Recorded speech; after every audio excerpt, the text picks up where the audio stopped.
Salários sendo pagos mensalmente, a possível renovação de Johnny Gonzalez ainda nessa semana com o Fluminense e a dificuldade para encontrar zagueiros no mercado. Hoje é dia 13 de agosto de 2019 e esse daqui é o Giro de Notícias 119.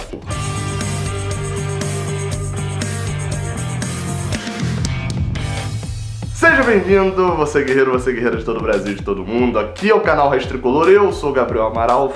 Gostei dessa nova abertura, aparentemente é ela que vai ficar direto agora. E as notícias de hoje, como você já viu aí as manchetes, né? Mas antes dela, vamos falar de Foot Fanatics, né? A galera perguntou, você começou a parceria com o Futebol, saiu a Foot Fanatics? Não, é porque as duas não ficam no mesmo vídeo, né? Senão fica um tempo longo de publicidade. Mas tá valendo ainda o cupom da Foot Fanatics que tá aparecendo, acho que eu nunca sei, o da Foot Fanatics eu não decoro, mas eu acho que é desse lado. Tá aparecendo aqui do lado o cupom, o link tá na descrição deste vídeo. Você clica, usa o cupom, ganha desconto e ainda ajuda aqui o canal, beleza? Seguimos o vídeo. O primeiro assunto que a gente vai falar é sobre renovação de Johnny Gonzalez, né? Vai se tornando aquela novela, né? Acabou a novela Luciano, aí a Globo ali colocou uma minissérie no lugar e etc. Mas vai voltando agora a programação normal com uma novela. E essa é a de Johnny Gonzalez, a renovação, né? Pelo visto, deve encerrar essa semana, a gente torce. Por quê? Vamos recapitular aqui rapidinho. Johnny Gonzalez, ele chegou ao Fluminense e apenas 10% dele pertence ao Fluminense. Os outros 90% pertencem a ele mesmo. O Fluminense não pagou nada para trazê-lo, contrato de 1 ano, ele subiu de produção, se tornou um jogador muito valorizado, e aí, para renovar com o Fluminense, a notícia é de que ele pediu $1 milhão,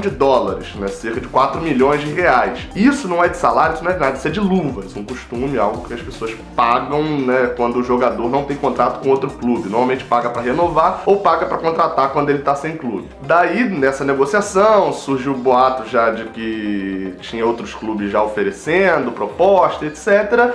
O certo é que, numa notícia desta segunda-feira, o repórter Paulo Brito, do Netflu, colocou a notícia de que o Fluminense já estava negociando com o Johnny, tinha feito uma proposta, mas que ele estava aguardando o pai dele, que agora é a única pessoa que ajuda ele no segmento da carreira, né? Lembrando que o Johnny não tem mais empresário. Ele estava esperando que o pai dele chegasse da Colômbia, a notícia de que ele chega na quinta-feira, para poder finalizar esse negócio mesmo e negociar essa renovação. Hoje, nesta terça-feira, o vice-geral Celso Barros deu entrevista coletiva e ele confirmou isso. O que ele falou sobre essa questão de Johnny Gonzalez? Abre aspas para Celso Barros. Fizemos uma proposta a ele que nos falou que espera o pai para decidir. O pai passou por cirurgia na Colômbia. Fizemos uma boa proposta a ele e vamos aguardar. Ele veio sem custos, os direitos são dele. Ele valorizou e temos que fazer uma composição. Ou seja, ao que tudo indica, o Fluminense sinalizou de que está fazendo uma boa proposta, está valorizando o jogador, e aí é aquele negócio, né? Resta saber se ele aceita ou não. É o que a gente sempre fala, né? Salários,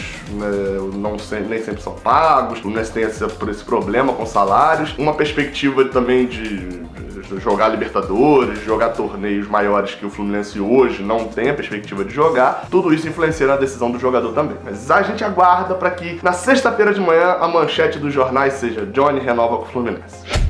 Outra notícia deste Giro de Notícias, né, também falando sobre a coletiva de Celso Barros, é sobre a questão dos zagueiros, né? A gente vai lembrar que há uma semana e pouco atrás, o Mário Bittencourt, presidente do Fluminense, deu uma entrevista coletiva falando de que tinha 2 negócios que estavam muito bem encaminhados, né, 2 contratações muito bem encaminhadas para a semana passada, né, para a semana que acabou de passar, e era um zagueiro e outra uma oportunidade do mercado. Basicamente, ele não chegou a falar isso, mas enfim, ele garantiu que um deles era zagueiro. E aí passou a semana passada, o Fluminense trouxe o Lucão, que é centroavante, e não chegou o segundo jogador, não chegou o zagueiro. Hoje, Celso Barros foi indagado sobre isso e a resposta foi o seguinte, né? Porque chegou a surgir a notícia de que ele traria o Fabiano, jogador que teve passagem pelo Internacional, teve passagem pelo Cruzeiro, pela Chapecoense, tá no Palmeiras, que é lateral direito, mas também atua como zagueiro. E aí, Celso Barros comentou sobre essa negociação com o Fabiano. Abre aspas para Celso Barros. É o seguinte, eu liguei para Alexandre Matos, com quem me dou muito bem. Alexandre Matos, diretor de futebol do Palmeiras. Ele liberaria, a gente pagaria uma parte do salário. Os empresários disseram que queriam esperar a janela para ver se aparecia algo. Então, não tem interesse mais da nossa parte. Ainda sobre zagueiros, Celso Barros comentou de uma possível negociação ali com o Rodrigo Caetano sobre zagueiros do Internacional. Ele falou até na entrevista coletiva que tinha ligado pro Rodrigo Caetano porque lá eles tinham 3 duplas de zaga, né? Tinham 6 zagueiros e a gente tá aqui com 3 zagueiros. O repórter repórter Vitor Lessa, da Rádio Globo, já disse que o Fluminense até tentou ali alguma coisa, mas o negócio não andou e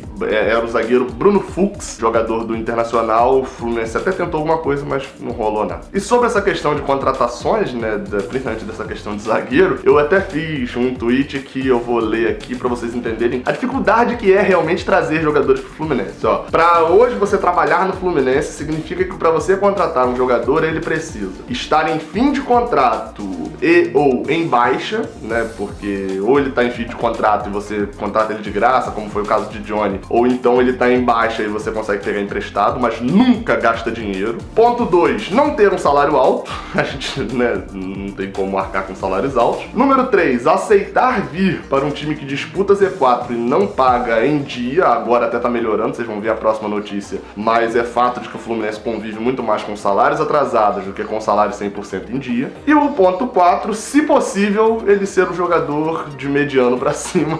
Ou seja, isso reflete no número de contratações que a gente fez na temporada, né? Foram 21 contratações até agora e várias delas já chegaram nesse ano e já saíram, porque eram apostas, porque tinham que cumprir esses 4 requisitos. As exceções a esses 4 requisitos, como o próprio nome diz, são exceções, né?